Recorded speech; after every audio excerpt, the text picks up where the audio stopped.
Bencana asap terus datang bertubi-tubi. Petaka yang disebabkan oleh kasus kebakaran lahan ini terus menyelimuti beberapa provinsi di tanah air. Lantaran terus berulangnya petaka asap inilah, membuat Wahana Lingkungan Hidup Riau melayangkan gugatan kepada 17 instansi pemerintah pusat dan daerah. Gugatan ini dimasukkan karena kebakaran hutan kan hampir setiap tahun terjadi di Provinsi Riau dan Jambi khususnya. Dan kalau dilihat data, tahun 2013 adalah kebakaran hutan tertinggi sepanjang masa bahwa di tahun 2013 itu. Nah, kami melihat bahwa tidak ada satu upaya dan etikat dari pemerintah untuk menanggulangi atau mencegah terjadinya kebakaran. Karena kebakaran hutan dan lahan itu mayoritas data kami ada di wilayah-wilayah konsesi perusahaan. Jika dirunut dari itu, maka harusnya ada evaluasi terkait dengan perizinan-perizinan yang dikeluarkan oleh pemerintah daerah maupun pemerintah pusat. Pemerintah tidak mengerti kepada akar persoalan. Kenapa kebakaran itu terus terjadi tiap tahun. Nah, apalagi di kejadian 2013 dan 2014, 90% area yang terbakar itu adalah area lahan gambut.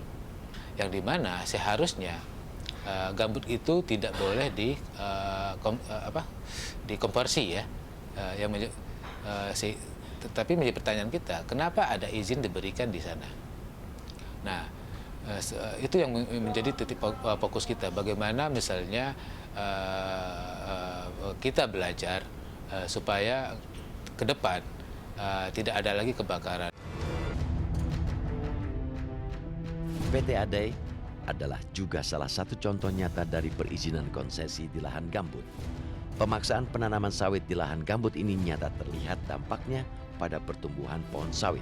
Sawit-sawit ini tidak bisa berdiri tegak lantaran akarnya tak mampu mencekram tanah yang banyak mengandung air.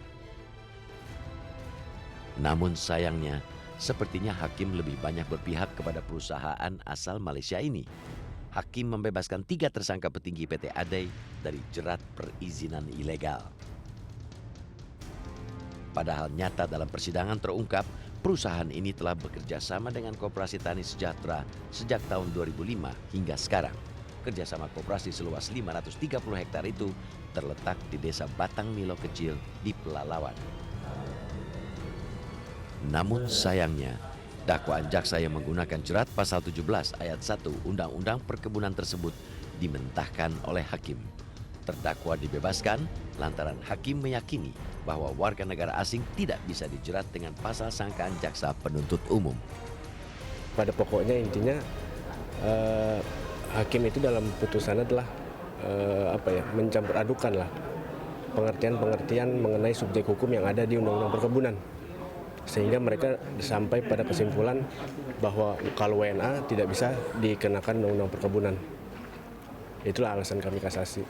Artinya emang kalau belajar dari kasus ini yang itu nanti jangan-jangan kalau di Riau ini atau dimanapun banyak PMA begitu mereka tidak bisa dikenakan jadi subjek hukum.